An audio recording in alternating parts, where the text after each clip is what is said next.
tena fany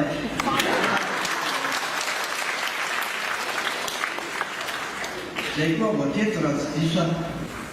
ka dia voalohatenitra solon'Andriamanitra lehibe fa nomeny an'ity voalohan'ny volana novambra ity ahafahantsika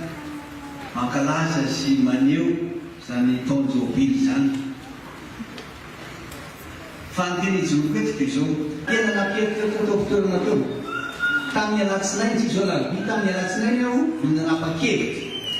rehefa avy mifampidininy présidentny jerosalema sy ny bafobe hoe le tena fifanapitsika ny fiombonana fa dia faly tokoa mladanoany fa androany voalohany ilazako azy amin'ny fomba ofisialy hoe tapa-kevitra fa ataony izy aza matava minofy zany vavity reo faly aho afaka mizara zany somariko amin'olo zany avy manambara amin'ny fomba ofisialy hoe eto amin'ny fifiangonana arivo mamty ilazako hoe ho atao le sekoly anankiray lehibe any Tomasina amin'ny sinadavarotany mbavady amin'ny filazantsara zay misy izy ary dia anomboka amin'ity herinandro ity satria vitany zao le plan dia aleokotreo amekoan'le payvolan'ny komité dia mba jereo plan zany gaty nareo haio kovreo izy zany izay tena mampaly azy izy